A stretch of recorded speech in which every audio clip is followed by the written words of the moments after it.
What's going on, Jimmys and Joes? It's Garrett right now, hanging out early. I guess we're not really that early on a Sunday morning, but hanging out on a Sunday morning, waiting for whatever's going to happen with the college football playoff. Where we broke that down late into last night, and it's pretty clear at this point that we don't really know exactly what's going to happen. It seems obvious that we're going to get Michigan and Washington at those top two spots. And after that, there are all kinds of arguments. But we're happy you're hanging out. Obviously, this is going to be a little bit more of a relaxed stream. We don't have a lot of information at this very moment. We'll be waiting for obviously we got to wait for the information to come out. We got to wait for whatever the rankings are. We got to wait for that to come out at some point. And so we're going to be waiting for that, and then we'll be live reacting to all of that. We will be having on a couple of guests throughout the stream. And hopefully Trey will be able to join in later on and help us close this thing out. But we're super excited that you choose to join us. We're super excited that you guys hang out with us. Want to shout out everybody that was on the live stream last night. The live stream last night was absolutely killing it. It was awesome. You guys rocked. The chat was great. And it was just really, really cool. So what I think we're gonna do, so I have their show on right now. I have it obviously muted. But I have the show on this monitor over here, and we're going to kind of see what they end up doing with it. Anytime they flash towards a graphic, I might stop and wait to react. But it looks like they are just waiting for the official announcement to come out. So we're going to wait and do that. So I think what we're going to start with is we're going to kind of go back over these teams and kind of look at that. Obviously, I think Michigan and Washington, the undefeated conference champions, they've looked really good all year. Washington, obviously a dominant offensive team, has had to run the gauntlet, beat Oregon twice, and obviously they've had to do the gauntlet out there. They beat USC. They beat a lot of really good teams down the stretch, not necessarily by massive margins. They beat some teams a little bit close, but you give credit for winning games. They should be there. And obviously Michigan, I think, has been the most dominant looking team. We've talked about that last several weeks now. They've been the most dominant looking team so far. And so, I think when you look into this, those two teams should be shoo-ins at the top. I think you also have to look for the next sort of group is going to be some combination of Texas, Florida State, Alabama, and Georgia. Those are going to be the next teams that show up there. I think Florida State probably deserves it the most. If you're 13-0, you deserve to be in the college football playoff. That makes sense to me. But it's a question about deserving versus, best teams. Right now, they don't necessarily look like they're one of the four best teams. Not having their starting quarterback is a problem for them. Not having their starting quarterback is going to be an issue. Maybe when you're trying to project out a matchup, right? If they get that 4 seed, how are they going to look against Michigan, who's got a really dominant defense? And that's going to be a hard one to project out. Obviously, you're going to be looking at Texas as well. Texas has looked really, really good the last couple of weeks. And maybe a little bit of struggles there, sort of middle of the season with no Quinn Ewers. But since Quinn has come back, he's really helped that team look a lot better. And I think that Texas has a really good case as well. Georgia was the number one team in the nation, and then they lost to Alabama. That's the only question about them being out. They were locked into everybody's top spot. Nobody assumed they were going to even lose to Alabama. And then all of a sudden they're here, and that's where we kind of stand. Is Georgia, a lot of people considering Georgia completely out as a non-conference champion. I think that's kind of fair, but do we think the committee is going to drop them from 1 all the way out of the top 4? And that's a tough case to be made. And I'm not saying that it shouldn't be that way, but it's tough for the committee to drop a team that's been that high for that long. And then Alabama. Alabama has, I think, the best win on the season. Georgia is the better team that's been beat right now. You can maybe make the argument between Georgia and Ohio State, but I think Georgia is the best team that's been beaten. I think that the best win belongs to Alabama. And I know that means that there's like a transitive property win for Texas because Texas beat Bama, beat Georgia, and so we can do that whole thing if you really feel like it. But I'm curious what they end up doing with this whole scenario. Last night we broke it down, and there was some disagreement over what happens in the 4 spot.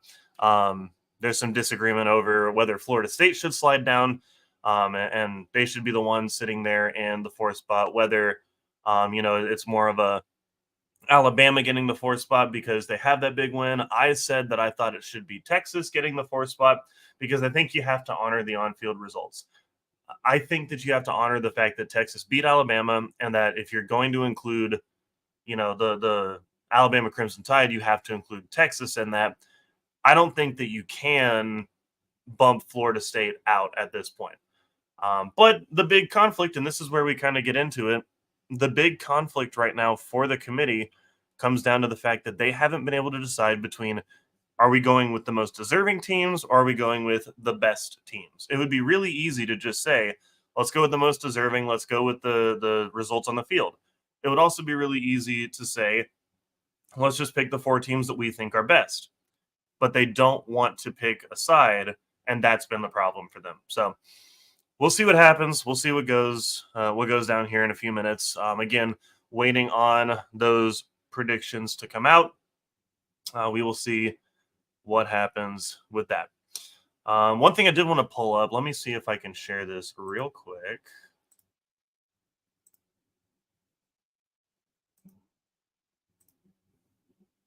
Oh, that's an awful layout. Let's go here. Somehow that's worse. So I'm going to go with this. This is the AP from this morning.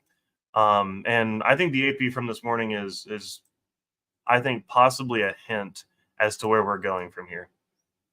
Let's start with the layout. The layout is not optimized for one person, so we'll apologize for that. But right now, top of the list right now is Michigan, Washington, Texas, and Florida State. That's what the AP thinks for the top four teams. So if that's any indication, I know that the AP doesn't always agree with the college football playoff, but if that's any indication for what we think is happening here and what we think could be happening here, this is perhaps a hint as to what the committee might be thinking. Again, AP rankings, not college football playoff rankings, and so who knows? We'll see.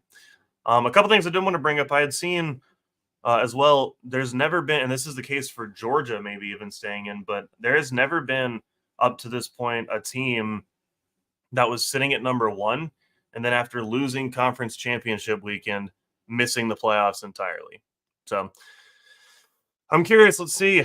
Looks like the graphics up on the screen for ESPN right now. So we're going to see hopefully a couple of teams. Okay, Michigan gets the top seed. I think that's well deserved. Michigan has been a very, very good team through the whole year. I think they're the best team in the country. I think Michigan being the one seed is well deserved. Shout out to all of our fans that are fans of Michigan. We have a pretty good Michigan contingent on this pod. Shout out you guys. You deserve this. I'm super happy. And hopefully this means you'll get a good matchup this year. It seems like you've always had the tough matchups, right? It seems like the Michigan Wolverines the last couple of years, they just can't quite seem to get out of their way. And obviously we had the Georgia game a couple of years ago. Georgia trounced them, and then last year the TCU game, which I think a lot of people thought looked like a good matchup. And then all of a sudden, the TCU Horned Frogs seem to be a little bit too much for Michigan. So let's see what they do with the next selection. So Michigan is number one at the moment. Okay, Washington number two. I think that makes sense. This makes sense as to what we were thinking would happen. Michigan 1, Washington 2. I think right now I would probably put those as my two favorites for the championship game, but I'm not 100% sure on that quite yet. So let's go Michigan 1, Washington 2. Who do they put at the 3 spot? I have no idea. I think this should be, just based on deserving, Florida State. They should deserve the number 3 spot. There's no way to tell if that's actually true or not, but they should, I think, deserve the number 3 spot.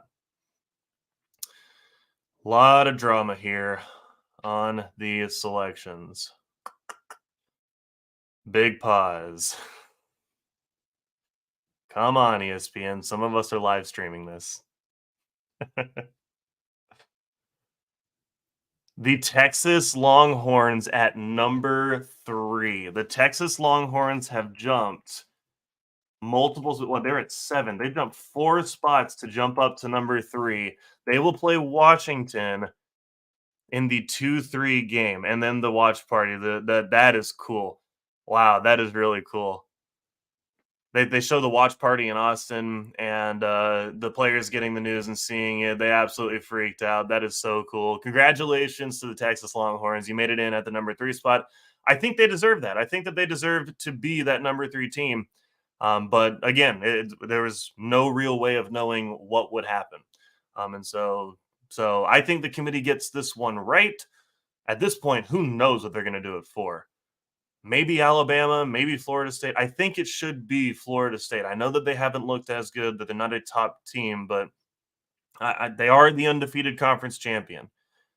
This would be, I believe, also the first time that an undefeated conference champion were to miss if Florida State does not get in at number 4. So a lot of drama right now comparing the resumes.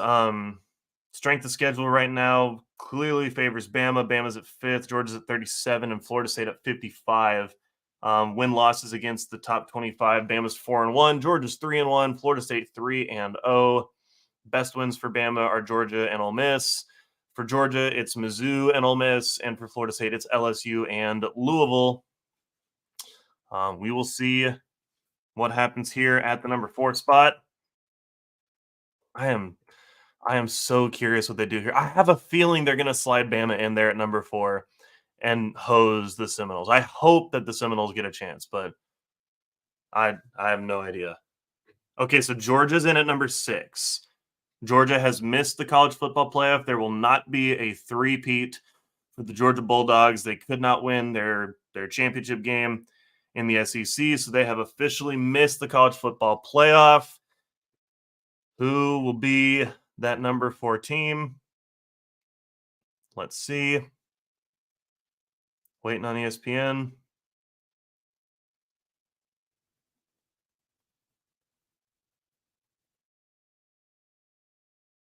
Alabama at number 4. Alabama at number 4. Florida State has missed the playoff. So our top 4 right now, Michigan, Washington, Texas, and Alabama. An undefeated conference champion, Florida State, has missed the college football playoff. That to me is, I think, shocking. I know that they are not one of the best teams right now. But one of the things I will continue to say, and one of the things I'm sure will be the talking points going forward, is there are 21 starters on that Florida State team, and they missed the college football playoff. Those 21 starters who are not Jordan Travis worked their tails off the entire offseason and are now not going to get to, after a perfect season, they will not get a chance to play in the college football playoff. That it doesn't sit right with me. But again, this was going to be the case no matter what happened. Somebody was going to feel like they got the short end of the straw. We said if it was going to be Texas left out, well, they beat Bama, so they should be in. If it was Bama left out, well, they won the SEC, so they should be in. Well, if it was Florida State, well, they're undefeated, they should be in. Someone is going to be upset by this, and unfortunately, the Seminoles get the short end of the straw. This is a tough thing to watch, tough to see. Yeah, tough scene. Let's I'm gonna send a tweet out on Twitter real quick, but yeah, this is something real quick. We should be having some guests joining us soon to react about this with us. And again, we'll break some of this down in just a second. So I'm gonna fire off a tweet and see what happens. Let's see. That is crazy to me. That is just crazy. This is again, this is something the committee was going to have to figure out. And they weren't clear in their messaging, and so some people were going to get upset. And right now, it is Florida State holding the empty bag. So, apologies, Knowles Nation. That's that is what it is. You're the ones that got left out. Let's see. Watch.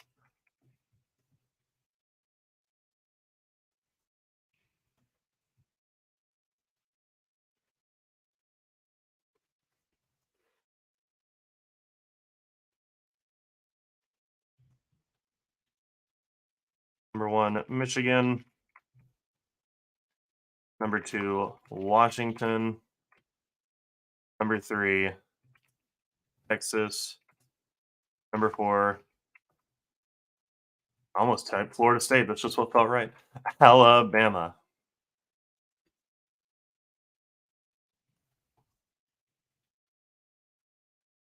That is crazy.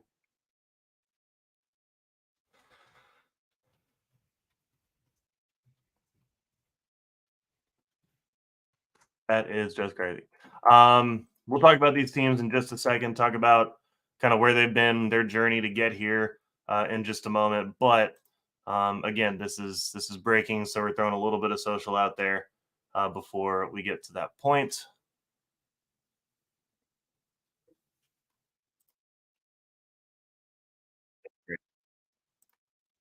Just crazy.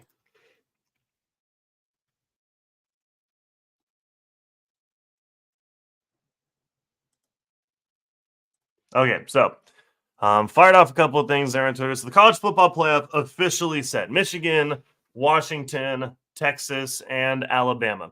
Just be clear, I'm not saying that none of these teams deserve the playoff. I don't think that that's even true. I think that it's true that these teams are all four extremely deserving of making it to this point. And I think that it's extremely likely that any of these teams could end up winning the whole thing. There's really cases to be made for each of them. And at this point, I don't think that we know truly who the best team is, but we definitely know that these four teams all deserve to be here.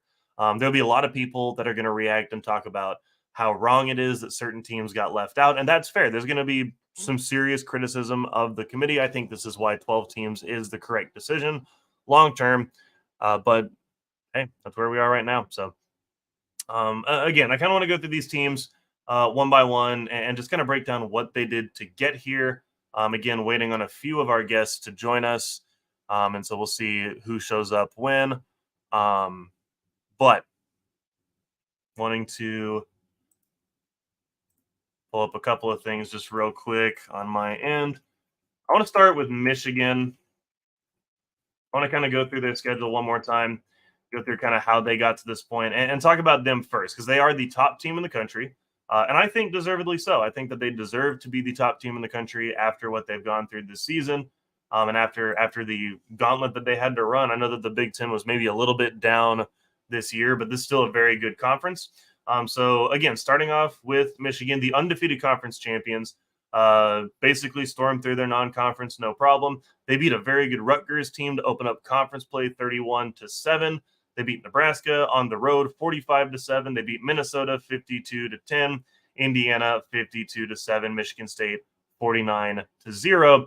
Those were all dominating performances to get their season started. You jump in, you get Purdue 41-13. 41-13. They got Penn State on the road 24-15. That was a lot closer of a game. I believe that was the game that McCarthy was a little hobbled and they didn't throw the ball in the second half. They didn't really have to. They pretty much dominated the run game. So not necessarily a dominating win, but they did get it done. Maryland, they beat by 7 on the road, a game that they definitely did not look their sharpest in. And then they played Ohio State in the game. If you didn't watch that, I wonder if you're even a college football fan. They beat them by 6. They beat them 30-24 in one of the best iterations of that game that we've seen. And then, of course, if you were watching last night, you watched an ugly game from Iowa where Michigan ends up winning that one 26-0. This is a very good Michigan Wolverines team. This is a team that will be able to win the whole thing. I think this has to be their year if they're ever going to do it. This is the best team that they will have on their campus probably for a while. They have veteran leadership across the board. J.J. McCarthy has been in the playoff before. He's played plenty of football to this point in his career. He knows how to lead at this stage in his career. They have two solid running backs, two of the best running backs in the country. Didn't necessarily play itself out there in the rushing statistics in terms of yardage, but plenty of touchdowns. And if anybody thinks that the combination of Blake Corum and Donovan Edwards is not a dominant combination, they're just fooling themselves. They will be able to run the football extremely well. And they've had a little bit of a resurgence in the pass game this year. Definitely throwing the ball a little bit more effectively. Roman Wilson's been a little bit of a revelation for them out wide. Obviously, Michigan using the tight ends to get it done as well. And so it's a fun Michigan team. If you haven't watched them, you're just missing out. You're just missing out on a very good football team. So I guess next on the list, Washington. They're a very fun team as well. Washington has probably been, I think, the most dramatic of the teams to get here. Washington doesn't win a lot of games by massive margins. They haven't necessarily won those games by huge margins down the stretch. They looked very good, then kind of fell off a little bit. But they won all their games, so you got to give them credit. Looking first, we got Boise State, Tulsa, Michigan State swept through their non-conference, no problems. Beat Cal, a team that ended up being pretty good. It beat a good Cal team, 59-32. At Arizona, Arizona turned out to be very good by the end of the season. They beat them by 7. And then, of course, was the big game with Oregon in the middle of the season. Beat them by 3. Oregon turned it over several times on 4th down, and then could not hit their last-second field goal to extend the game on to overtime. And then after that game, they kind of, I don't want to say disappeared, but they fell off a little bit. That game against Arizona State ended up 15-7. They didn't score an offensive touchdown in that game. They were in real danger at a certain point in that game of losing this. Obviously didn't show up on the offense side of the ball. Offense got stuff rolling, but the defense kind of let them down towards the end of the season as well. Beat Stanford 42-33. That's not a very good Stanford team. Beat USC 52-42. I believe that was still Alex Grinch at the time. I can't remember if it was Grinch or if that was the week after he got fired, but they were not putting out a very good defensive product at USC this year. They beat Utah 35-28. They beat Oregon State by 2, 22-20. They beat Washington State 24-21. Of course, that kind of, trickery on 4th down, handing it off to Roma Dunze and letting him take off down the field. That was a gutsy call. Ended up paying off for the Huskies. And then they beat Oregon on Friday night. And what I think was the best of the conference championship games, 34-31 was the final in that game. This is a Washington team that scores extremely well.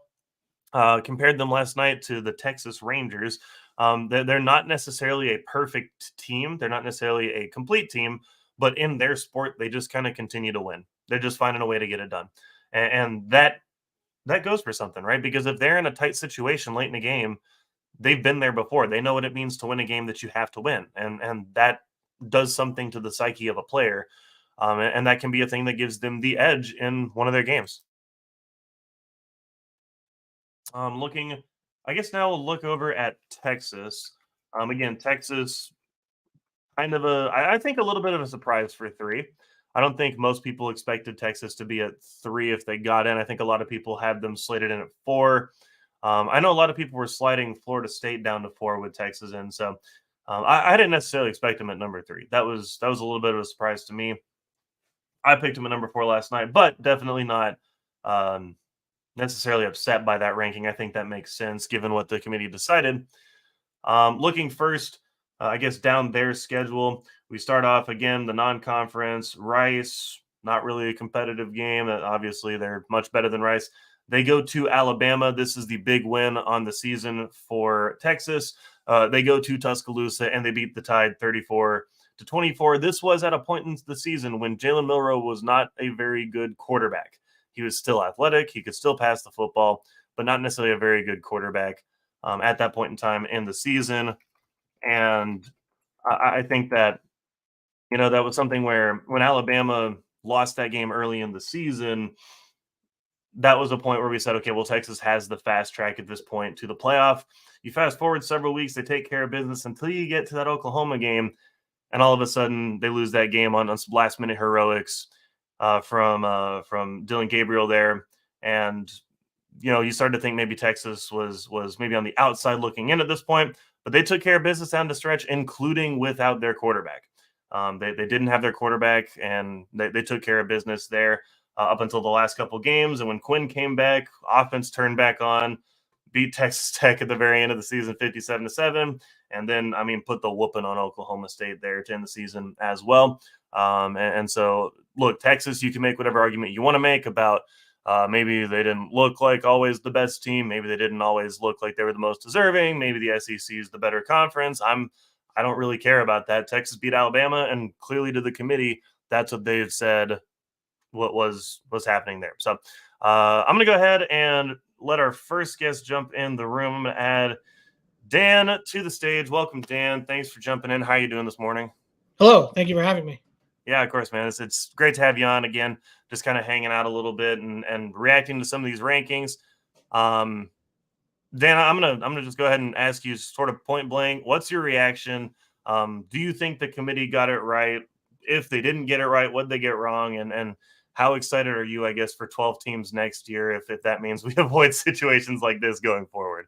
Well, I'm definitely excited for 12 teams next year. As a Missouri partisan, I'm a little disappointed we don't have 12 this year I because know, man. It just I got could shafted on that. be in the field. But um, I think the committee got it wrong, but I'm happy that they did. Does that Okay. make sense? As a college football fan and a viewer, I am excited to watch Michigan, Alabama. I would not be much excited to watch Michigan versus Jordan Travis-less Florida State. That would not Sure. be a compelling matchup. Not a good reason to skip a New Year's Eve party. Michigan, Alabama, certainly. That's a great reason to stay home. Put me on the couch. Get me out of that wildness. So, but I think it's the wrong decision. It's Mhm. 14-0 Power 5 conference champion. It really sucks to leave them home. Yep. I did one moment that was interesting to me was, Booger was, huge in that Florida State should be in. He was vocally uh, going for Florida State, and you play to win the game, all that. Mhm. And he did say something that I thought was very interesting at the top of the broadcast. He said, "College football is not a beauty pageant." Excuse me, sir. For 150 years, college football has been a beauty pageant. We literally decided the title, for 100 years on beauty pageant. Then we Right. spent 20 figuring out who would get to compete by a beauty pageant, and that's just still what we're doing. College football Yeah. is a beauty pageant. Even up until the BCS, it was just newspapers saying, yeah, this guy looked pretty good. I like Yeah, like USC." 8 newspapers. Not even yeah. Yeah, and look, I mean, this was the situation. We talked about this last night on the podcast. Somebody was going to be upset, and they were going to be right. Somebody was going to get left out in the cold, and they were going to be totally right. If Right. it was Texas and you're looking up and it was Alabama and Florida State in, Texas was going to look up and say, hey, we beat those guys. We deserve to be in. If Alabama got left out, they're going to be saying, hey, does beating number one mean nothing? Does it mean nothing to go in and beat Georgia in the SEC championship game? And does that mean nothing? Do we not deserve to jump? And now it's Florida State who gets left out. They say, wait a minute, we did exactly what you're supposed to do. We beat everybody on our schedule. We obviously, you can't schedule other people. You can't just say, oh, well, it's halfway through the season and they're not convinced that we're good enough. So can we schedule some harder teams, right? The schedules are set in advance. They went and beat everyone on their schedule. And now, to me, there's 21 guys in that locker room who started who are getting left out of the playoff because one of those guys got hurt. And yes, they look like a worse team. Obviously, they don't look like the same team without Jordan Travis, but they do, I think, deserve to be in the playoff. Now, the committee couldn't decide if they thought it was deserving or best team. And I'm not even sure that they completely committed to that now because if you ask me who are the four best teams, just based on what I've seen, I think Georgia is in that top group of best four teams. And so I think they kind of skated the line a little bit and has kind of left them in a precarious situation. So uh, look, I'm glad that this isn't my job. I'm glad that I'm not the guy who has to go and sit up there and defend the decision from this committee. I'm glad I'm not doing the hit currently on ESPN live from Grapevine, Texas, and so I'm glad that that's not me at this moment. Where is Grapevine, sir? So I actually do live close to Grapevine. Grapevine is in the DFW Metroplex, and it's just north of the airport in DFW. So there's a big, like, it's kind of the big entertainment hotel area. There's a bunch of hotels there. They're at the Gaylord, I believe, in Grapevine, and so or at least that's where they've been the last several years. I'd imagine they're still there. Like a convention center type area?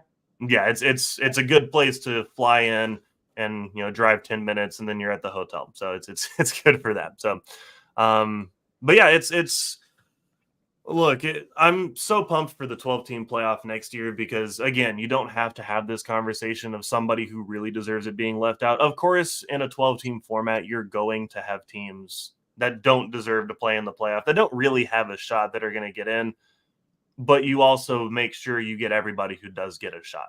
And some years you're going to have 3 that have a legit chance. Some years you're going to have 9. And this is a year where I think the 12 team makes sense.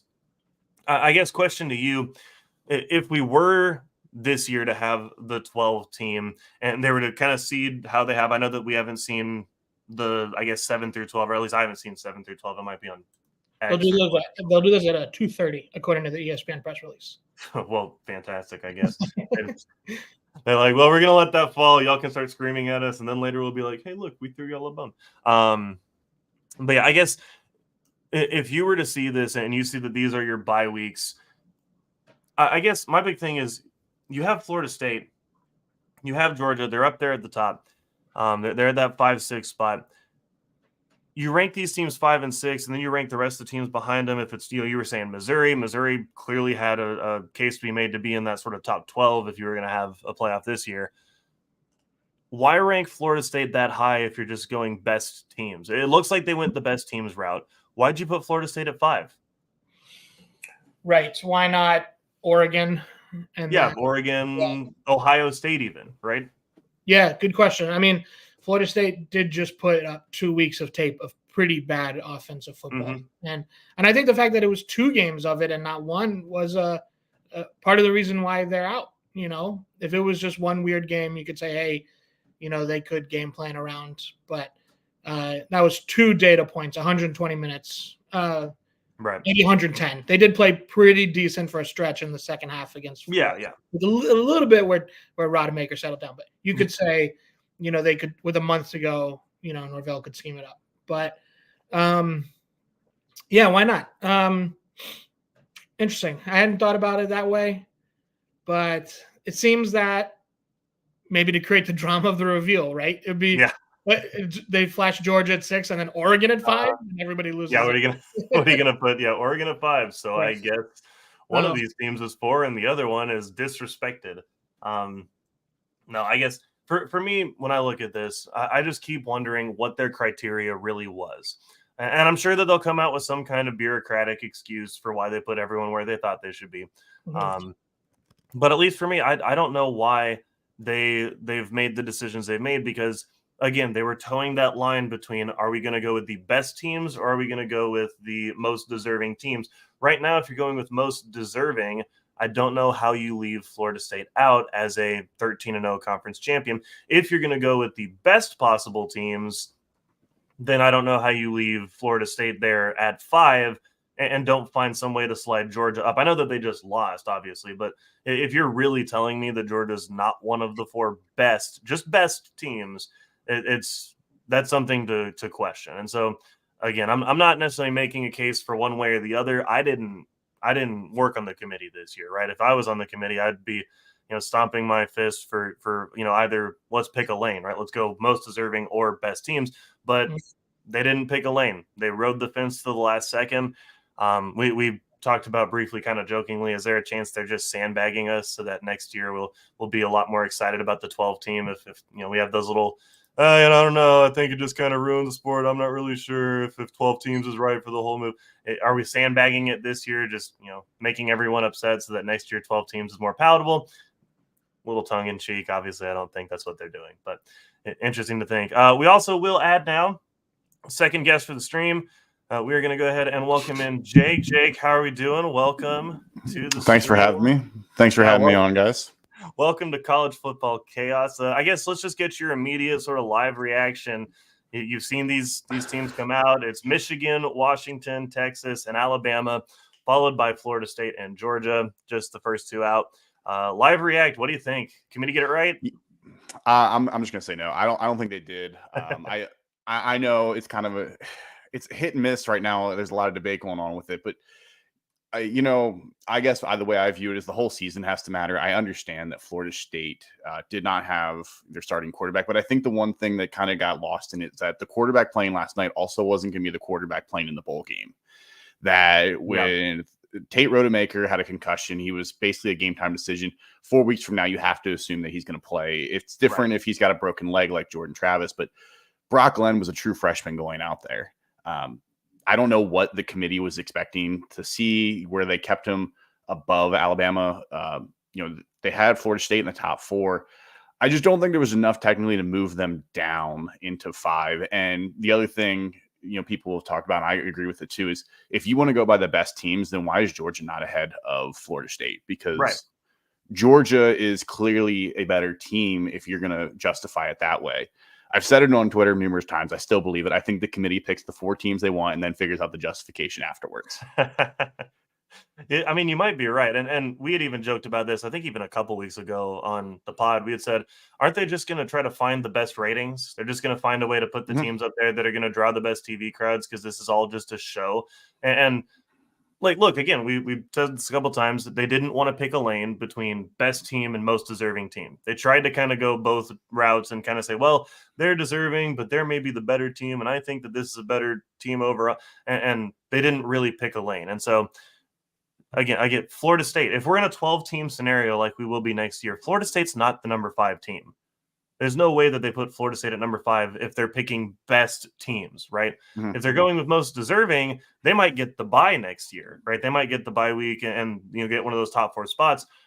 But if they're one of the best, then or if you're just making an argument on best teams available, Georgia has to get one of those spots, in my opinion, right? I think if you're going by best 4, honestly, Florida State wouldn't. I think Florida State wouldn't even be behind Ohio State if you're going to justify it with no quarterback and Tate Rodemaker. I think in that point, they're not even in the top 7. You're looking at number 8 there. But the whole season, in my opinion, still has to matter. They beat LSU the very first week of the year, and Booger McFarland made a whole thing about the whole season teams change, and they do, they do. But we're 1 week away where Alabama needed a 4th and goal from the 31-yard line to beat Auburn. Let's not forget that 1 week ago, Alabama was a play away from not even being in this. So saying that they are clearly better, to me, that doesn't make sense because Auburn's not good. Auburn got waxed by New Mexico State on their own turf. Yeah. So I don't think that it's as clear that, Alabama is just this dominant, team. But I do agree with you in the ratings portion because, Michigan playing Florida State, that's not going to draw the eyes. Nobody's going to care about that because Michigan has beaten that style of team numerous times, where Florida State is going to have to play a defensive game to win that. Iowa is a very defensive team. Granted, they don't know what offense is, but Florida State looked like Iowa last night. They did. That's just what they did. And everybody knows that wouldn't be a very good game because Michigan needs that style of game to win. Now, against Alabama is going to be a very different one. And putting 2 blue bloods like that between Alabama and Michigan in the Rose Bowl, nonetheless, everybody's going to be watching. You're going to get the eyes. Of course. It's a way more attractive matchup, whether you believe that's the right one or not. But it's way more attractive, and everybody's going to be watching it compared to a Michigan versus Florida State team with no Jordan Travis. You're 100% right, and it's just, I think, and we said this a couple times, somebody was going to be upset, right? Somebody was going to be upset at where they were, and they were going to be right. Florida State, they got left out, and they're right. I think this is the first time that a 13-0 conference champion has been left out of the Power 5. Not the obviously we leave out G5 teams all the time, which is why I'm excited for the 12 team. But we're leaving out a 13-0 Power 5 conference champion who played good teams and beat good teams this year. To me, doesn't make sense. It really doesn't make sense. Now, again, if you left out Texas and you let in Bama and Florida State, Texas is saying, hold on, we beat that guy. We beat that guy that's in there. We should be in there instead. And if it was Alabama getting left out, they're saying, does the SEC mean nothing? Did we really just win all of the games in the SEC, minus the one to Texas at the very beginning? And we went through, swept the SEC, beat Georgia in the championship game. We're getting left out. That's not right. And so somebody was going to be out and be right about being upset about it. And you're completely accurate with that statement. And, this is probably one of the only times over the course of the 10 years we've had this playoff where you could justify really adding more than 4 teams. Yeah. You could really go 8 deep here. 12, my personal opinion is I still think 12 is too many because I think you're starting to get into the weeds of, which 9-3 team should really be getting in. Who's the best 9-3 team that should be getting in. But I think for sure you've got 8 legitimate teams that you could throw into a playoff and say any one of these 8 would have a legitimate chance of coming out of here. Yeah, I think you're right.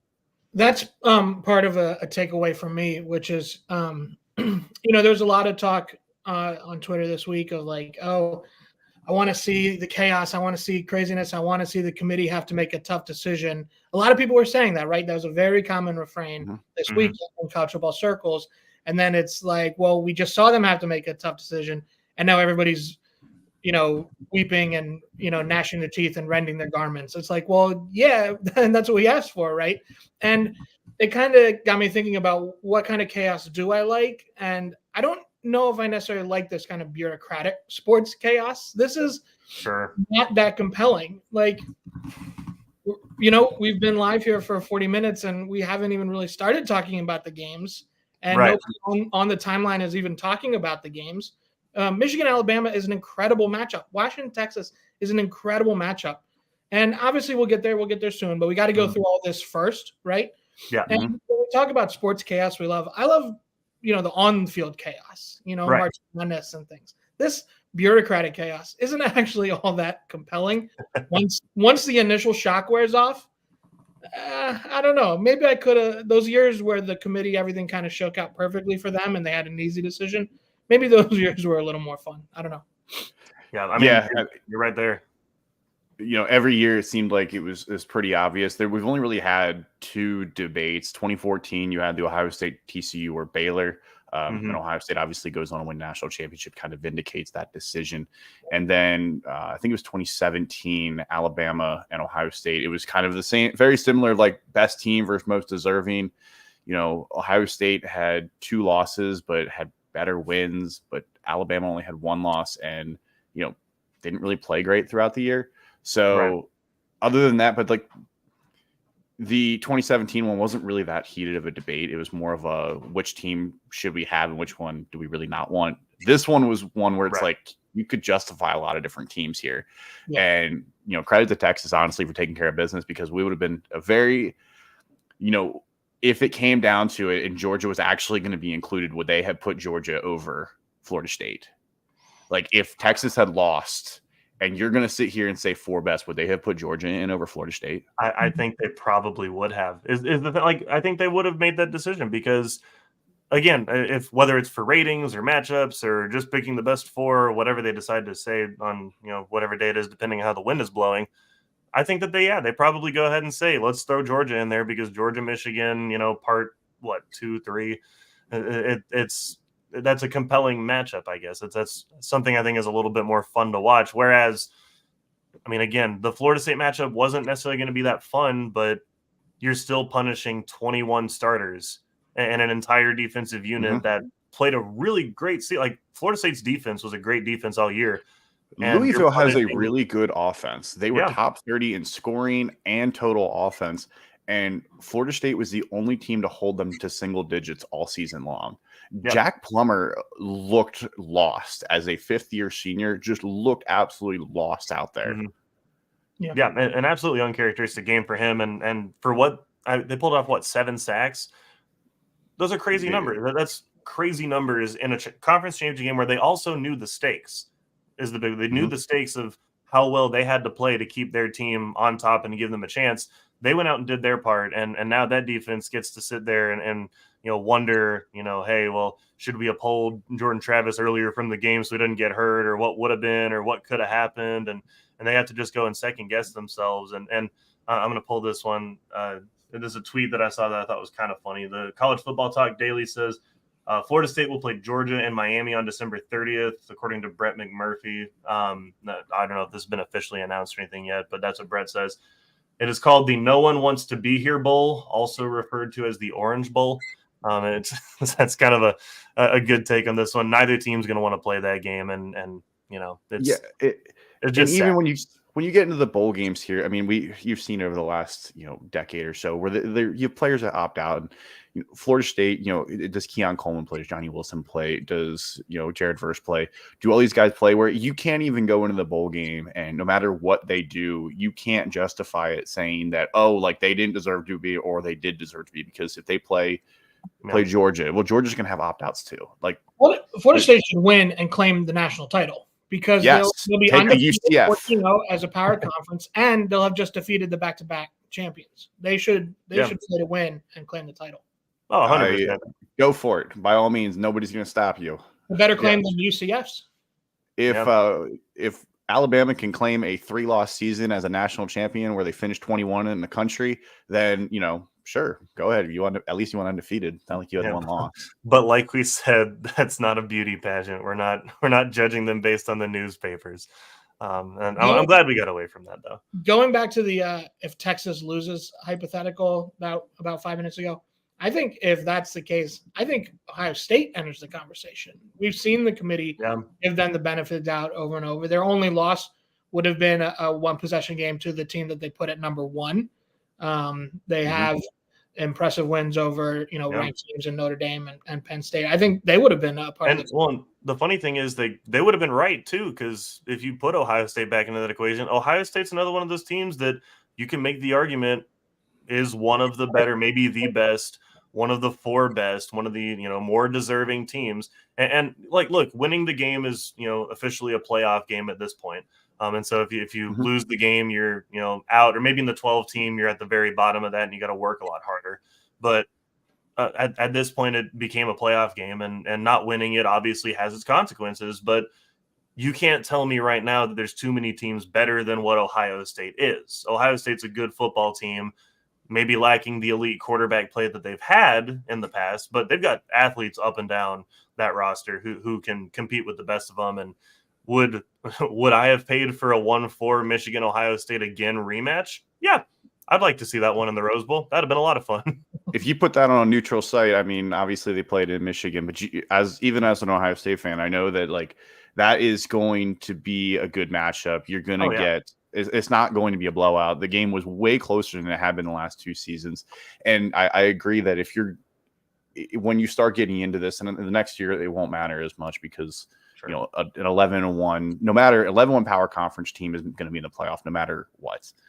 But also, we're getting rid of divisions next year, so we could, in theory, see 3 straight matchups between Ohio State and Michigan, which honestly I love but hate at the same time.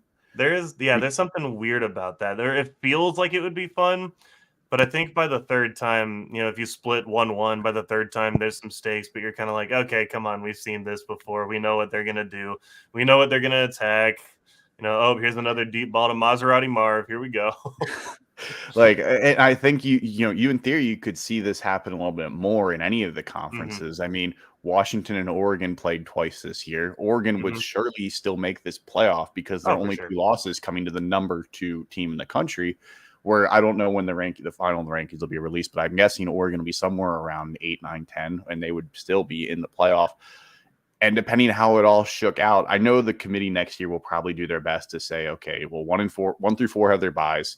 If Washington was 4, they're not going to put Oregon at 5 because they're not going to want to see that again immediately. If it happens in the 12 team eventually, it's one thing, but setting it up to play again the next week, it's like in March Madness. You don't usually match up against somebody else in your conference. Even in your pod, like you don't start getting that until you get to the Sweet 16 Elite 8. They're going to do their best to try to avoid that, even if it's okay.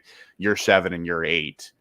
I think that's going to be how it is. But back to kind of the point where like Florida State versus Georgia, like number 5 versus number 6 doesn't really matter. I'm right. Like it doesn't really matter if you're ranked 5 or 6 right now. Like it's apples and apples, and it doesn't really matter this year at least. Yeah, right now it doesn't matter. You're not in, so guess what? It doesn't really matter. Next year, obviously, is a little bit more because you'll see your second round matchup. And if you're 5, you're probably getting the group of 5 team compared to if you're 6, then you're probably getting the worst Power 5 team that's in the conference or in the playoff. You're getting like a Penn State or an LSU or somebody like that, or a Missouri or something. I would hate to face LSU, honestly. that would suck. That would not be my preference if I was, Florida State in a 12-team playoff. Is, hey, you're playing LSU again. Like, hey, we beat them earlier this year. Yeah, but things have changed, so things might be a little different. Let's go ahead and look at these matchups real quick. I don't want to take up too much of y'all's time. I appreciate y'all for hopping on. It's been good so far. Let's talk about the matchups. I'm going to start with the 1-4. I think that's where I think most of the eyes will be drawn. Obviously, Washington, Texas will be a very good game, but Michigan and Alabama, just kind of initial thoughts on how you think the game plays out. Obviously, I'm expecting probably no major opt-outs from this. Obviously, you could see something like that, but not in the playoff. Not in the playoff. You'll see most of the key players be there. where do we see this? I guess I'll start with Dan. Where do you think this one goes? I'm not necessarily asking for a score prediction or a overall prediction, but what do you think are the interesting matchups? What are you looking forward to in this game the most? First off, right off the bat, I'm thinking about the edges. We saw Michigan really struggle with edge rushers throughout the season, especially down the stretch. Maybe they get healthier with the month off, but who has better edge rushers in college football than Alabama with Braswell and Dallas Turner? And not too many people, yeah. Yeah, they could really, really give JJ McCarthy a hard time. And that's the thing is that Michigan's been great. Their power rankings, everything, the eye test, it's all great, but they've been so fortunate is the right word because they create it for themselves, but they've never been in a negative game situation, negative game script this year at all. I'd like to see them try to play, down 10, in the third quarter. What does that look like?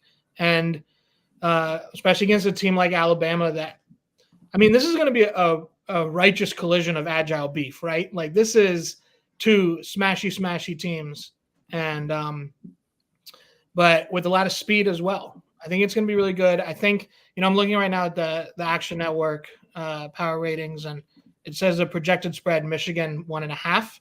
I don't know if that's updated for yesterday's game. So obviously, both teams will get a little bump in their performance there. So, but I think I like Alabama. I think I'll take the Tide. Give me the team with the benefit of doubt there in terms of just better speed and better athletes.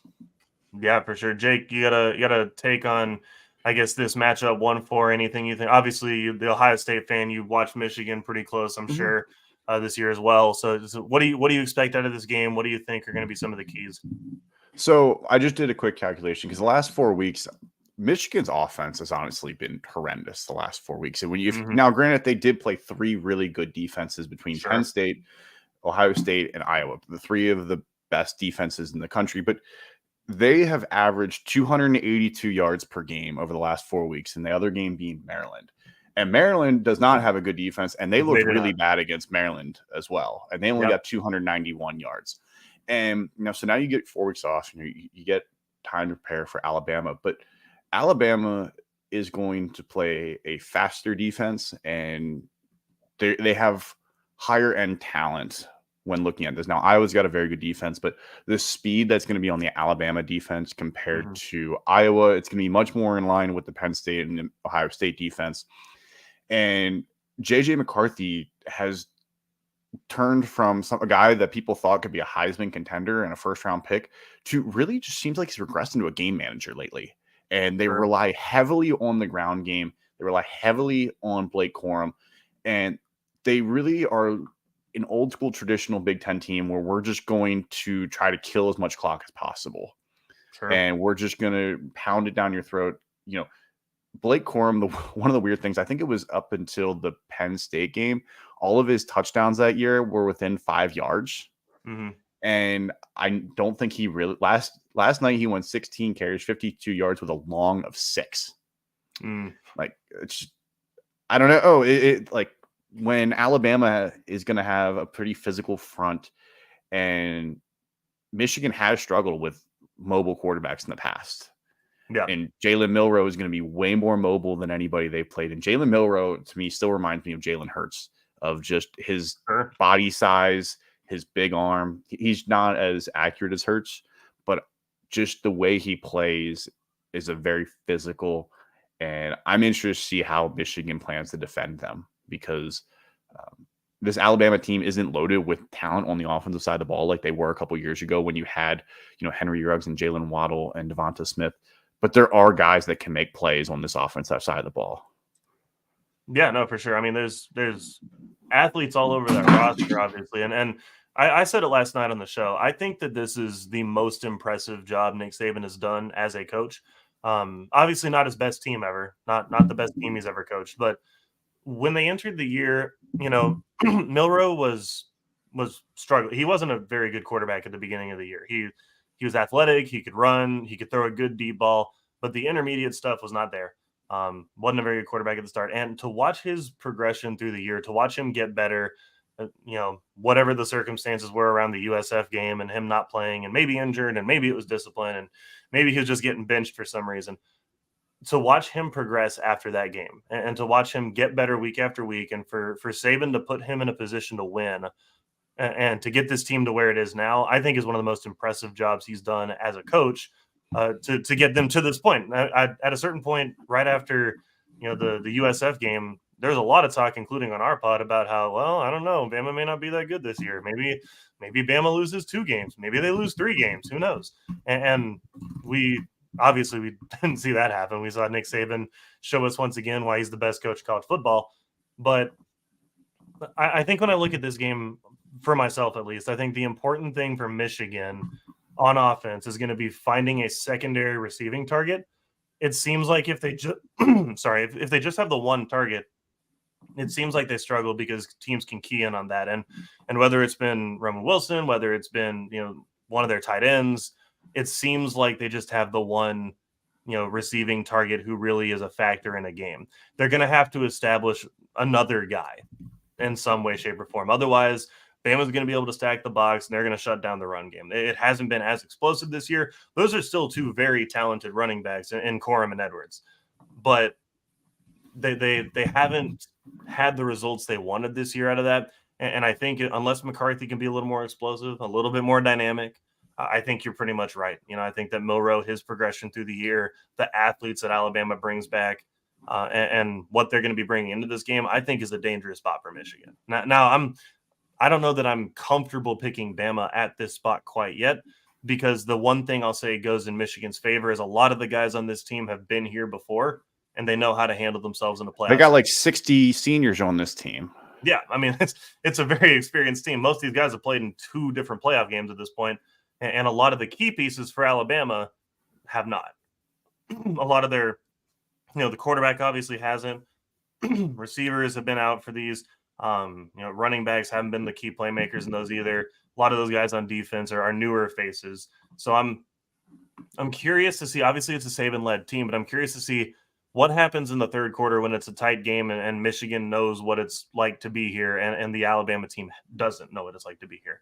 I mean, didn't we see that last year with Michigan? Was all like, oh, we've been here before. With TCU, they're like, sure. TCU didn't even know what a playoff was, and they went in and wrecked McCarthy. And Right. Last year McCarthy had issues with interceptions in that game, and I don't think Alabama was scouted by Connor Stallions this year. I don't think Alabama was on the radar for Connor Stallions this year. So I don't think they have the signs for Alabama.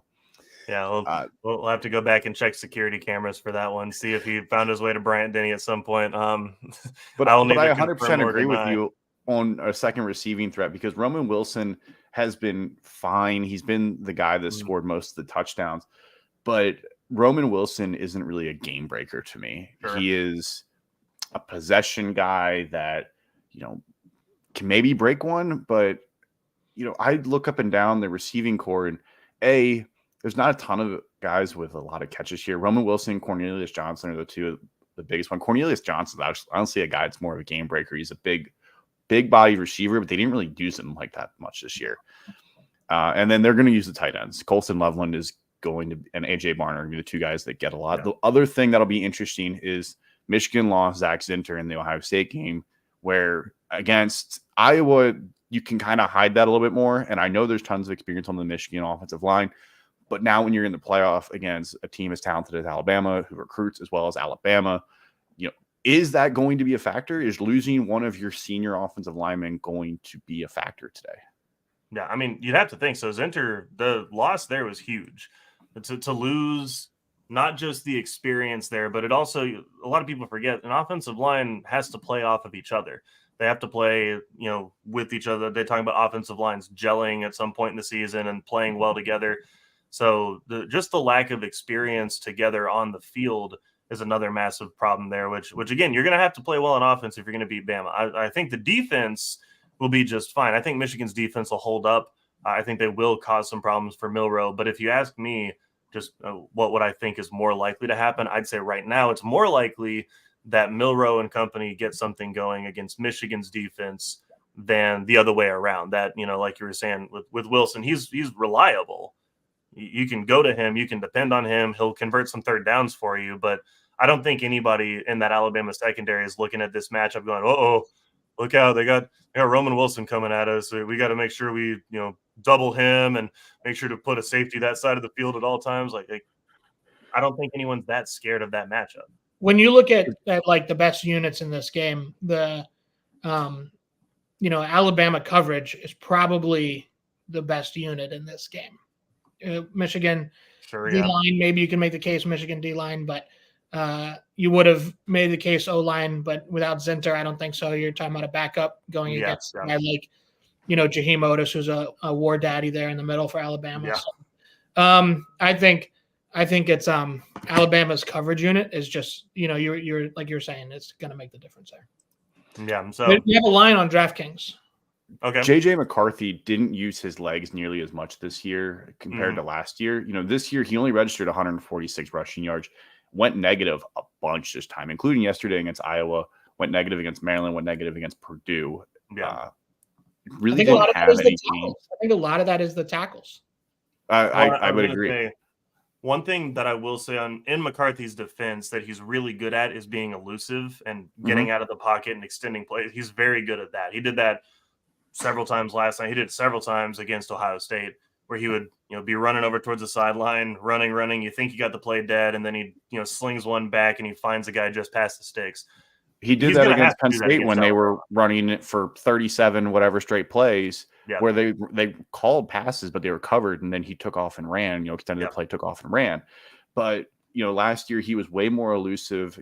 Against TCU, he ended up running for 52 yards and a touchdown. It was his best rushing game of the year. But if you go back and look game by game, he was positive. This year, it wasn't nearly that explosive. He would extend, but also at the same time, he really didn't throw for a ton of yards either. He was efficient. He completed 74% of his passes this year, but I don't know. It seemed like Michigan was making easy passes for him most of the time. Now, he did make a couple, against Ohio State. He hit Roman Wilson and, threw it in a shoebox from 30 yards away. But there were plenty of times where it seems like, last night his long was 14 yards. Like he's not throwing the ball downfield. They're doing easy passes. They're getting, quick plays to the tight end. They're doing screen passes.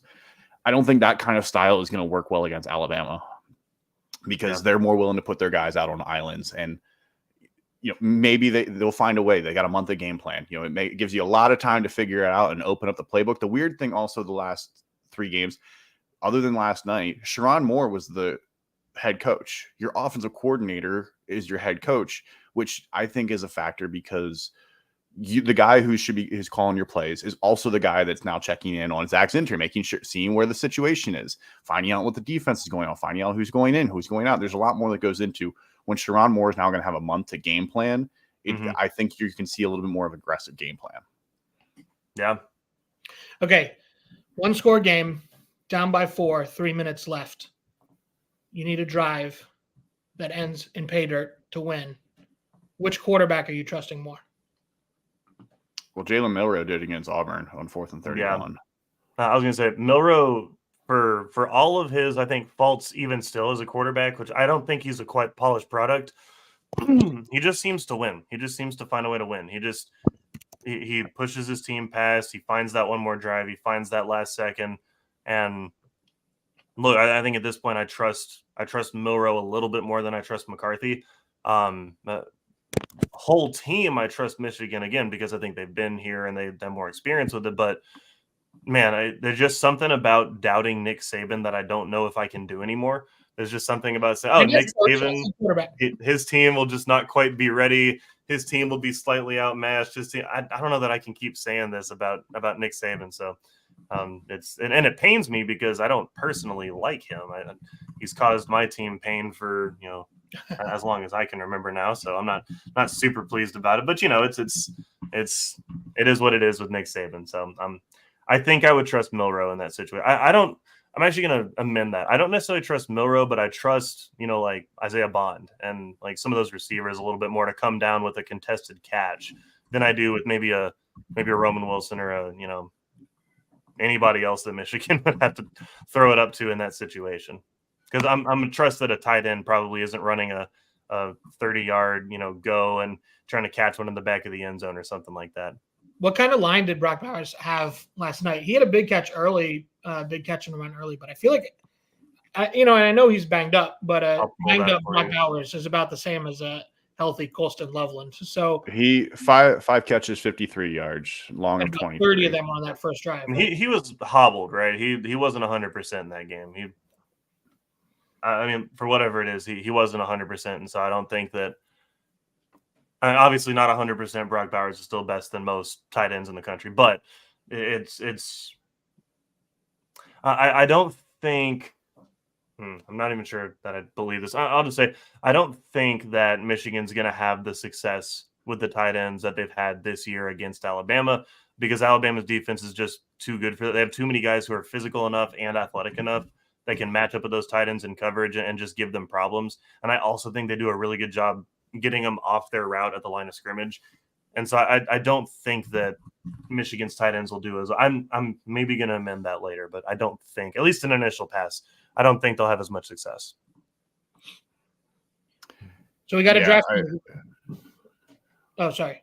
I was going to say, I think that it'll be interesting with Bowers having 53 yards, because I don't think Loveland's as good as Bowers. Now, granted, Bowers has been banged up, but I think Georgia has a little bit more open game plan than what Michigan will have. But sure, 1 month of the game plan, we've seen some weird plays getting thrown out in the college football playoffs. So, when you got a month of game plan, you can really help install some new plays. You don't really have time in the season, and you can really, figure some things out.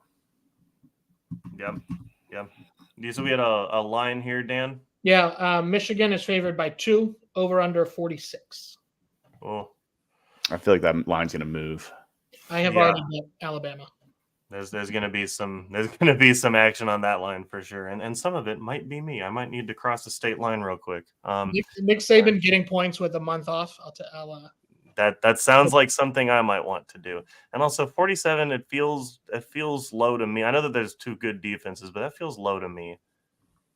It feels like that's one that's going to escalate in the fourth quarter, where it's somewhat competitive defensively, and then we go, kind of back to back, and we just keep scoring, and then this ends up in both teams in the 30s type of game. But I don't know. Somebody replied to me on Twitter when I posted, the live stream, saying Auburn's defense keeps Alabama in the playoffs.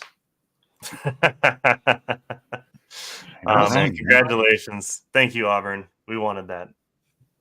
The pace will be interesting. I still can't believe they completed that pass.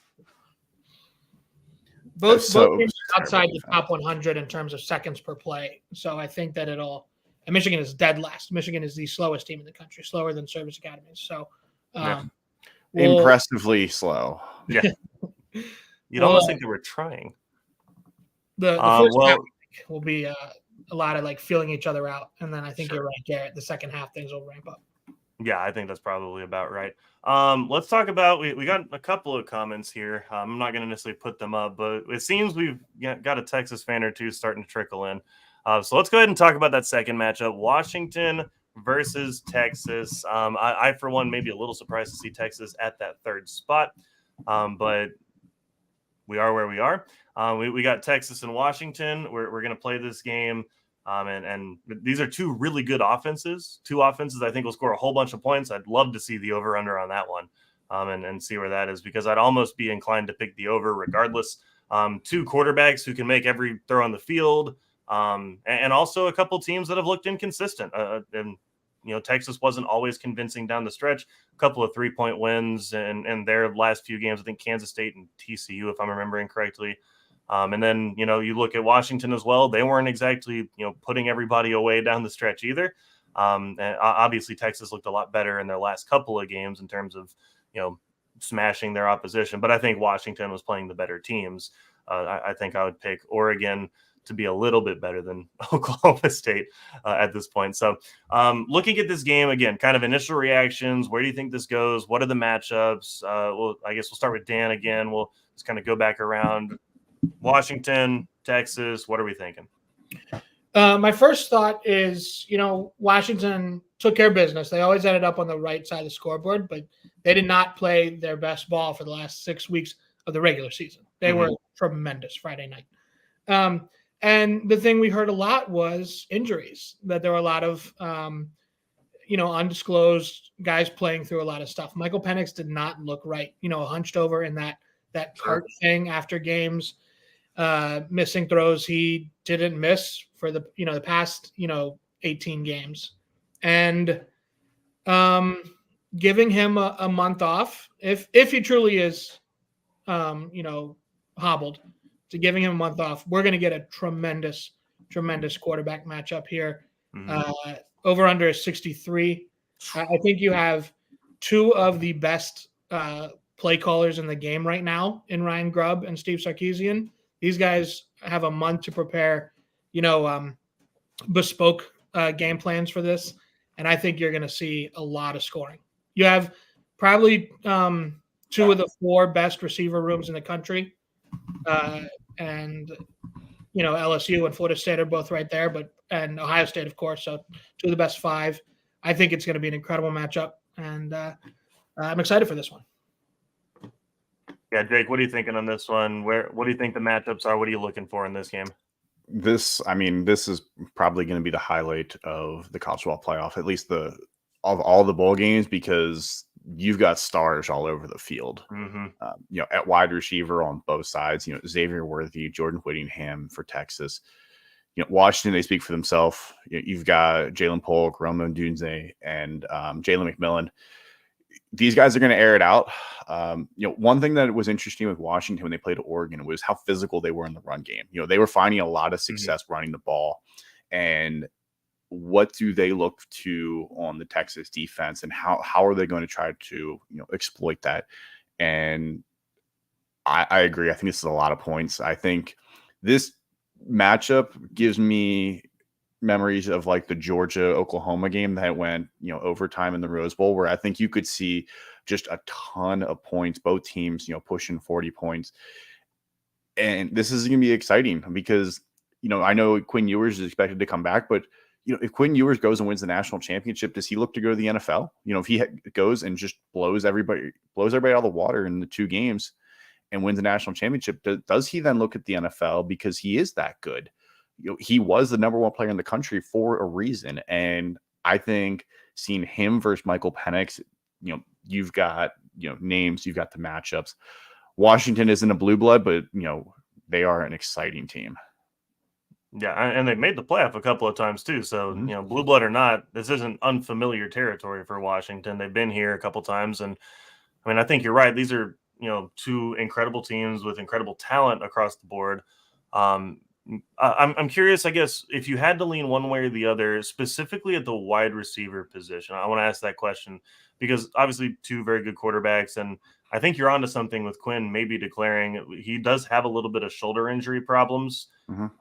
For me, if I was Quinn and I had a good enough grade leaving the playoffs, even if I don't win the whole thing, I'm probably tempted to go ahead and just take a bet on myself and go secure that rookie contract and maybe get my first round bonus or whatever else so that I don't mess up my shoulder next year in the SEC. Remind you, some physical play in the SEC as opposed to the Big 12. Takes a bad hit from a bad boy at Kentucky or something, right? And then all of a sudden you're down for the count and your shoulder's done and you're a 5th round pick and you're saying I should have really left after the playoff last year. So not saying that's what he will do.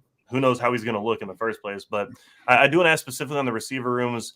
Which receiver room would you rather have in this game? I think Washington is easy. I think Odunze is the 2nd or 3rd best wide receiver in the country. I think it's pretty unanimous that Marvin Harrison Jr. is probably the best receiver in the country by pure talent. And then I think Odunze is probably number 2 or number 3 with Malik Neighbors. Troy Franklin's right up there.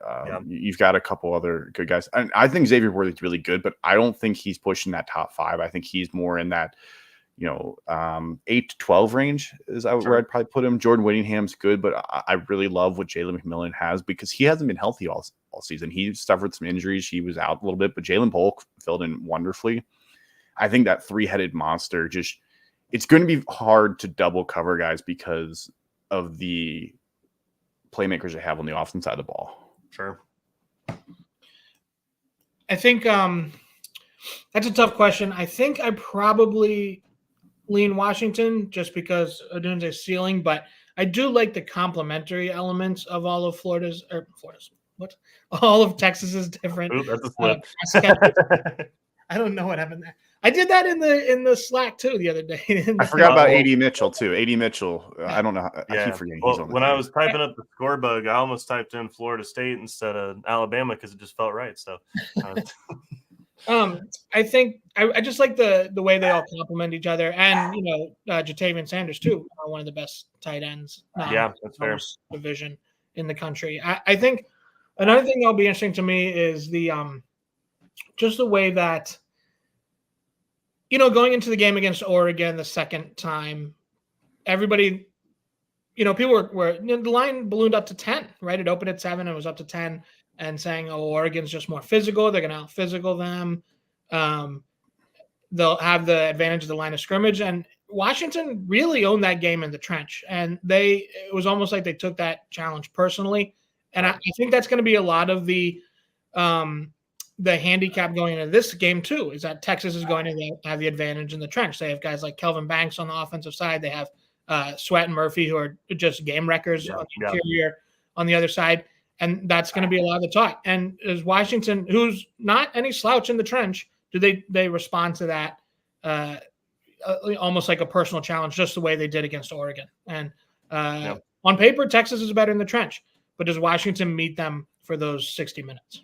Yeah, well, and on paper, Oregon was better in the trenches, and Washington dominated. Yeah, and it didn't look like Washington was going to be able to run the ball very well at all. Turns out they had a good game doing that. Looking at this, I guess defensively, obviously lots of points. Where do you think the biggest, I guess, weaknesses are, either for Texas or for Washington? Where do you think they'll be most exploited on the back end for either of those two teams? I'll start with Jake on this one. Well, we've seen Washington's defense just struggle in general now that they've showed up and played incredibly physical against Oregon. But, the secondary has caused some issues. You've seen some other quarterbacks be able to find success against them. And I think the combination of Whittingham, AD Mitchell, and Xavier Worthy are going to find success. I'm huge on Ewers. I think Ewers is an incredible talent. Mm-hmm. I think that we haven't even started to scratch the surface of what he is able to do.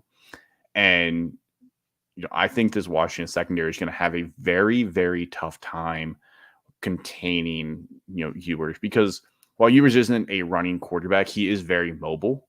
He can get out of the pocket and he can move around. He's not just, a statue back there. And he's not going to be a guy that goes and runs for 50 yards in this game. I don't even expect him really maybe even have positive rushing yards. But his ability to move about the pocket, I think, is going to be huge. Washington's defensive line is going to have to get home. They're going to have to get home. They're going to have to keep him in the pocket. They can't let him, move around and extend the play. Because if he starts extending the play, that's when you start to see, the magic happen. Especially with the guys they have. Xavier Worthy just always seems to find a pocket. It just somehow happens once, the play starts to break down. Worthy finds a pocket and Ewers hits him. Yeah.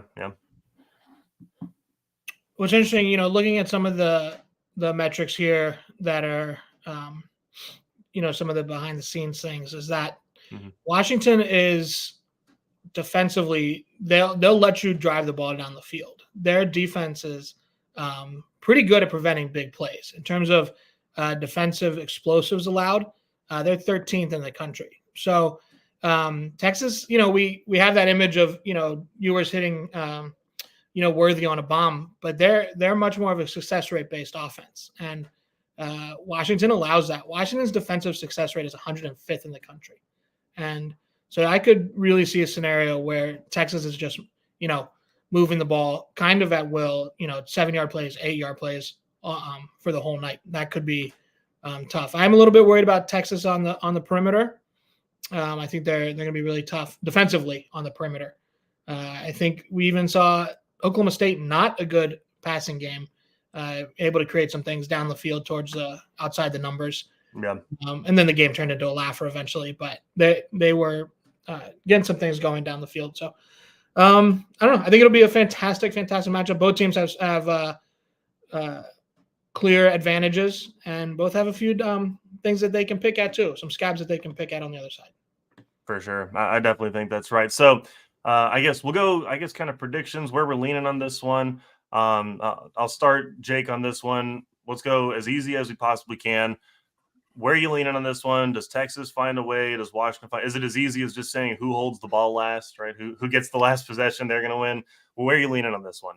Yeah, this one has me kind of wishy-washy, going back and forth. I'm just going to kind of go with my gut here. I like Texas, I think. Yeah. I'm not even positive on this because like when Texas has played well, like they look like a clearly top 3 team, but they've had some games where they just look lost. They don't play well. They give up some big plays. Iowa State held them close. If they hold on against Oklahoma, they're undefeated, and maybe they're talking about being number 1 or number 2. And I think I'm going to pick Texas just because I like the top end there, and I think their defense can do more than Washington's can. Yeah, for sure. Dan, which way are you leaning? Texas is favored by 4.5 on the early line. Wow. I think I'm gonna go Washington. I have a month to think this through, but this is a great matchup. One thing that really sticks out to me is Texas is 82nd in the country in finishing drives. Washington is 13th. If Texas brings field goals to a touchdown fight, then that's 2 or 3 drives that end in 3 instead of 7. You're talking about a 12-point swing there. So I think I'm going to Washington on early instinct. Yeah, for sure. And I think at this point, it's fair to say that we'll probably flip-flop on this a couple of times before we get to that matchup. Jake, I know you got to get out of here. I want to go ahead and give you a chance to just kind of plug your stuff. I'm going to solo lay out you for just a second. Plug your stuff. Tell everybody who's going to watch this on replay and everything else, tell them where they can find you. Yeah, make sure to come follow us mainly on Twitter, YouTube, Facebook, Instagram, any of your social medias, the Walk On Red Shirts. Also, make sure to check out the walkonredshirts.com. We release content 5 to 7 to 9 times per week, depends on the different time of the year. We'll have a lot of content coming out with the bowl season coming up. Podcast release every Wednesday or Thursday, depending on the schedule. Make sure we also have First and Goal podcast. That also usually comes out on Wednesday or Thursday every week, sometimes twice a week, depending on the different time of the year. But make sure, come check out our content. We've got 8 or 9 different writers just writing about everything from SEC content to Group of 5, Big Ten, anything that you can imagine. There's definitely something if you're a fan of college football that you can find on our website. Well, Jake, we appreciate you, friend. We'll have to do this again soon. You take care. Have a good rest of your day, and try not to tear Twitter up too much. It's going to be a fun day on Twitter. So, go easy. Appreciate you guys having me. I appreciate it. See you, Jake. See you. All right, Dan. I don't know how much time you've got left on this. We broke down both the games. I was going to see if Trey was going to hop in here. I'm still kind of waiting to see if he's got availability today or not. But as we kind of start to get towards the end and kind of get towards closing this thing out, we're looking at the matchups. We think maybe Washington, maybe Texas, kind of wishy-washy on those, and then it seems like Bama has the edge, at least initially, against Michigan, at least in terms of what we expect. If you had to just pick one team right now that you think is going to win the whole thing, we're going to force you looking at these matchups, either easiest path or best overall team. Who do you think goes ahead and wins this whole thing this year? I think Alabama. Yeah, I don't want to say it, but yeah, I think probably Bama, right? Because again, it's a good Washington team, great off when they're on. Washington, one of the best teams in the country, but they've disappeared at times. They've kind of disappeared. They've gone away. I'm thinking Arizona State. I'm thinking even Oregon State. This is a good defensive team. They didn't show up that well, and there was some rain involved, and there were maybe some hobbled people and all that, but not their best. Not their best showing there. Kind of the same story with Texas. I think Texas and Washington are very similar teams in that regard, and they can show up or disappear. It'll be interesting to see which teams end up showing up to that game. But man, if you just make me pick right now, I mean, Nick Saban just seems to get his teams ready, and when we entered this season, it was all about the Georgia three-peat, and it was all about LSU having, Daniels at quarterback and Neighbors out wide, and how they were going to have this elite offense, and Bama's going to finish second. Well, maybe they'll finish third in the division. Who knows? Maybe somebody else jumps up and grabs them. And now we're sitting here again in an all too familiar situation where Nick Saban is 2 games against teams with flaws away from winning another championship and another ring. Right. I think that, all those things that you said about Texas and Washington, and they're true, I think they also apply to Alabama too, even though I just picked them. I mean, the 4th and 31, Yeah. And LSU had them on the ropes for 3 quarters, and that game changed big time with the injury to Daniels. I mean, South Florida, although that was a totally different ball club. I also think Saban was sandbagging that night. I think he was probably a little bit trying to make it to his locker. Well, that game was also in pouring rain. Like that game was gross. Yeah. So I think that what you have is 3 teams that have been really, really tested and have, and it's a cliche, but learned how to win, right? And they've, whether or not they, have learned how to win, or they're just winners or whatever, they've been in negative situations and turned them into W's. And so that in that locker room, you come together and you know what that's like, and that gives you a sense of confidence. We have not seen Michigan down by 10 heading into the 4th quarter. We've not seen them really get smacked in the face to start a game, fall behind 14-3 kind of scenario, or lose their starting quarterback halfway through the game. We haven't seen that. And again, a lot of that is due to their strength and the fact that they take it 2 teams right off the bat. And a lot of that is also the fact that when they played their peer in week 13, Kyle McCord threw an easy interception on was that the 2nd possession of the game, 3rd possession of the game, just instantly gave them a negative script. I want to see Michigan. I want to see how they react to being down. And again, it's a credit to them that they have not yet been in that space this entire season. That's not taking anything away from them, but I want to see what that looks like when they're down, 17-10 to Alabama heading into the 4th. Yeah, well, and maybe that's part of the script for them is they don't do that. That's not their game. They just kind of stay in front of teams. Maybe they won't close this time, but maybe this is part of their script. And I've been saying this for a while with Michigan. Michigan's style is just to kind of lean on you, right? They don't really dominate you out the gate. They don't jump up 14-0, 21-0 real quick in the first quarter, but they just kind of lean on you, and they're just going to say, I'm going to go kick this field goal, and then I'm going to stop you. Then I'm going to go down here, score this touchdown. Then I'm going to get a pick, and then I'm going to go kick another field goal. And we're going to go into halftime. It's going to be, 14-0, 17-0. And you're going to feel a little dejected, like, we were a couple plays away. And we're going to come out of the half. We're going to lean on you again. We're going to just keep kind of leaning. We're going to run the ball. We're going to make some, easy completions. We're just going to keep leaning. And I don't think they'll be able to bully Alabama like that. But they also did this to a very good defense in Ohio State. They just kind of leaned on them, and they went back and forth with them a little bit, and they were up by 14-3. Then Ohio State comes roaring back, and then they caught back up and ended up winning that game. Part of Michigan's style is just doing that. And when you look at Michigan, there's not a lot of reasons to take them to win this game. Just when you're looking across the board, they don't have the better athletes, they don't have the better quarterback, they don't have the better receivers. They probably have the better running backs, but they haven't performed like it necessarily this year. But when you look at this Michigan team as a whole, they just play really good football. That's why they're here. That's why they're in that position to be that top team in the country. But at the same time, I think at the end of the day, you still have to say there's something going on that other sideline with Nick Saban. There's just something else going on, and he's going to have his guys ready to play. He's going to have them ready to go for the playoff, and he's going to continue to, like I said earlier, put Milroe in positions to win. If he knows that, Michigan's going to come after Milroe a certain way, he's going to only let him win by, run this play, run this play, run this play, don't run anything else. And we're going to run just the plays that are going to get Milroe in a position to win. And if he keeps kind of releasing him to the playbook because he thinks he can trust him with that, it's because he's shown it. And it's because he's shown it against good competition. So it's a really interesting matchup. I'm sure, again, we'll probably flip-flop on all these a couple times. There'll be days I'll wake up and I'm like, they're winning the whole thing. Go blue.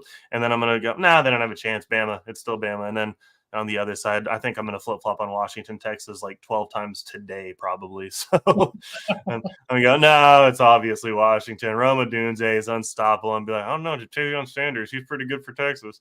I'm just going to keep going back and forth on that. What's the title game you most want to see? Frankly, let's do Texas Bama. Let's just Rematch. do that. Let's just do Texas Bama again. And then every Texas fan who just talked the entire time about, well, we beat those guys, they're going to go, well, we beat those guys. And they're going to look at Alabama again with a little bit less confidence than the first time around because, look, both teams have progressed through the season. Both teams have gotten better over the season. But I think Bama, by far, is the more improved team between the two than when they saw each other week 2. And now I know that wasn't Tuscaloosa. That was supposed to be worth some points, and it was worth -10 apparently. And so if you're looking at just kind of what they're going to gain in a neutral site in that situation, I mean, I'm not really sure, where you'd put a line in that game or what you even value week 2 as. It's been a long time since the beginning of September. But I think that'd be the fun one to watch. I also think a Michigan, Texas would be pretty fun to watch as well. I'm not trying to take anything off of Washington. I know I'm leaving Washington out of this situation entirely, but I think Michigan, Texas would be fun from a defensive standpoint because Texas, I think, has more vulnerabilities on the back end of their defense, but Michigan, I don't think, takes advantage of those as well. And so I think it'd be interesting to see kind of a strength versus strength, weakness versus weakness, and see what plays out there. Yeah. I don't know. What are you looking forward to for that matchup? Couple thoughts. I think that Alabama, Texas would be a lot of fun. It would be, you have these little mini eras, right? You have our 10-year playoff era here. You had the Alabama Clemson era, and then you had the post-COVID through 12-year era, right? That would start here. So this is your little mini era here, and Georgia's clearly the story of that. Yeah. But if you get Alabama, Texas, that's the second story, and because you get the rubber match in the title game. Yeah. Right? And so that would be a fun little storyline of, best 2 out of 3, last third time they get a trophy. Yeah. I think Washington, Alabama would be a really, really fun matchup. Those are, great receiver room and a great set of coverage players in Tuscaloosa with Downs and Darnold and McKinstry, of course. And I think that would be a tremendous matchup. And that's probably what I'd be leaning towards in terms of most fun title game. Yeah, well, and there's actually kind of an interest, and I hadn't even thought about this until you said that, but with the Alabama and Texas matchup, there is a weird symbolism to this ending an era of college football if Texas were to beat them, because if you kind of go back in time with me for a moment here, let's go back to when Colt McCoy hurts his shoulder against Alabama in the national title game. And Alabama goes on for the rest of that game to just kind of smoke them. And that's no discredit to what Texas was doing, obviously. And maybe Bama would have won that game anyways, right? It happened pretty early. It wasn't like, they were rolling the whole day and Colt McCoy was unstoppable for 3 quarters. And then Bama snuck in the very end because Colt got hurt. But that's something that, living here in Texas and being around a lot of Longhorns, you hear, well, if Colt hadn't got hurt, then Bama never would have risen, and they wouldn't have been done. We would have been the dynasty, and Mac Brown would still be, and everything else. And you just hear all that from Texas fans. And look, they might be right. Probably not. Nick Saban's a really good football coach. They probably would have been back and winning championships. But this kind of did launch the Alabama dynasty that we've seen for the past decade plus. And there would be a kind of symbolism to being able to get back on that horse and say, hey, Texas, go knock them down, right? Go beat them in a championship to say, you know what? No, this era is over. We're going to come join the SEC. This is a new era of college football, and we're going to be on top of this one. That would be kind of an interesting storyline to follow, I think, to look at kind of what this game could mean as sort of an overarching. Obviously, if they beat Alabama, Saban's not going to retire and go cry or anything like that. That's not what Saban does. But it would kind of say, after Saban hasn't been in it for a couple of years and or hasn't won it in a couple of years, this would be interesting to see him go through a kind of an 0-for-3 drought for a few years and entering the new era of, expanded conferences and NILs really getting ramped up and the 12-team playoff and everything else. It'd be interesting to see where it goes from there. So I'm definitely curious on that front. Yeah. Yeah. Well, I'm checking across a couple of things. I think we're going to wrap up here in just a second. But do you have any kind of final takes, final words for this whole process, this whole morning, and all the drama from yesterday and all this? Do you have any kind of final takes? Anything else you got to say to kind of wrap us up? Yeah, I think my final thought is that for 10 years, the committee was kind of often let off the hook, right? You have 5 Power 5 conferences and 4 slots. It kind of seemed obvious that this would someday be a problem. And the committee always was let off the hook. But what that meant was that we were often given one great semifinal and one dud semifinal. That there would be, I don't have it off the top of my head, but Colin Wilson of the Action Network, he had a tweet about when it's a line over 14 in a semifinal, the favored team is covered every single time. I mean, when it looked like these games weren't going to be close, they were even less close than we thought. And so with 3 great teams, 2 great teams, easy decision for the committee.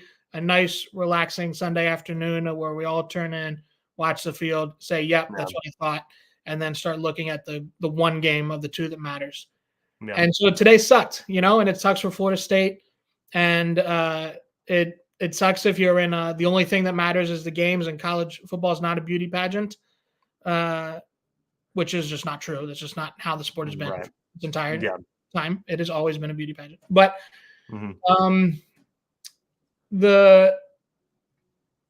we're going to get 2 incredible games on New Year's Day. We are in for a treat.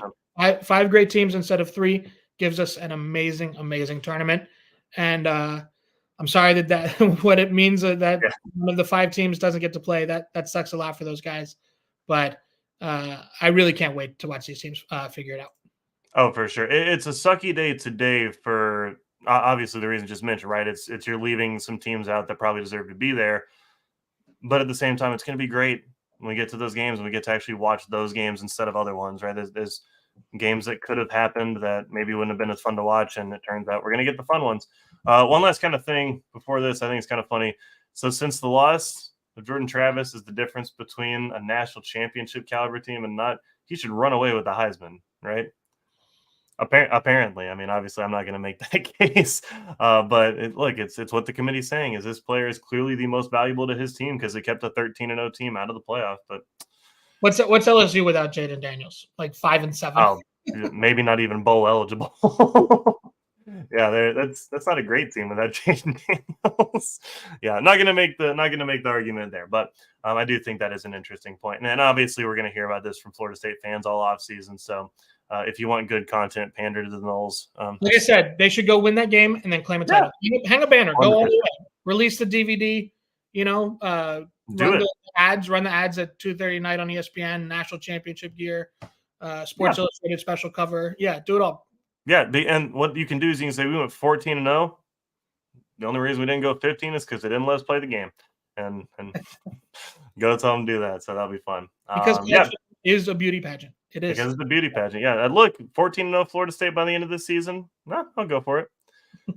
I'm okay with that. Especially if let's imagine for a second that Texas or Bama wins the whole thing.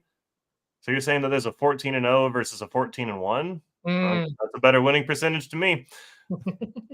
Anyways, that'll be fun. Well, Dan, we'll get you out of here. I'll solo spotlight you as well. Go ahead, plug everything. Let everyone know where they can find you and what you're working on and all that. Thank you, sir. I'm writing for 3 different outlets. I'll be at Action Network previewing some of these bowls. I'm going to try to claim a lot of the Sun Belt bowl games because that's my favorite conference. Love to write Sun Belt spreads there for Action Network. Also at Transfer Portal CFB, previewing games, writing some why your college football weekend sucked, some action there. And then lastly, covering Missouri for Rock M Nation, 2 things a week for me over at Rock M Nation, part of the SB Nation vertical there. I'm sure you're all familiar. And I definitely have a lot of New Year's 6 preview content coming about my Missouri Tigers. So I'm excited to see where they land, man. That's going to be fun. That's been a fun team to watch this year, right? I don't have any connections to Missouri from the past. I don't have anything where I'm a big Missouri fan, but they've won me over this year. I loved Luther Burden coming out of high school, so getting to watch him kind of develop and blossom there has been a lot of fun.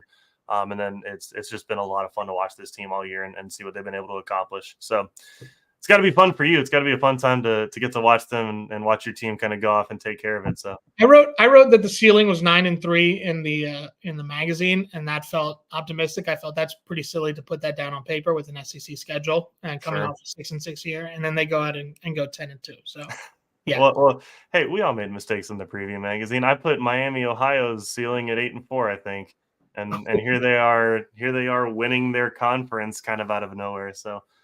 Yeah, there you go. Congratulations, Miami, Ohio. Congratulations, Missouri. It's going to be a lot of fun. Guys, thank you guys for watching. Anybody who did hop into the stream, was a lot of fun. Go ahead, remember, like this video, subscribe to our channel. Go follow everybody at the Transfer Portal CFP. It's a lot of fun. We like being involved with those guys, and so want to go over and follow them, follow the work. We should have, I don't know if we have another article coming out today or not. I don't know if Michigan will get around to writing that one today, but we'll have one out soon. Talking about this whole situation, and we're always excited to work with the Transfer Portal, and they're good people. They got people like Dan. They get people to show up here on our pod and hang out with us and tell people why they're wrong, but they're right about the college football playoffs. So. It's been great having you and the team, Mitch and Trey. Really incredible stuff. You mentioned the MAC preview, the Miami Ohio preview. You all did incredible work for the magazine, and been great having you as part of the vertical. So yeah, we appreciate it. It's a lot of fun, and hopefully we get a lot more of this crossover content pretty soon. Guys, thank you so much. It's been awesome. Until next time, y'all have a good one, and go hug a Florida State fan for us. Okay, they're not feeling too good today. We'll see y'all next time. Gracious, how about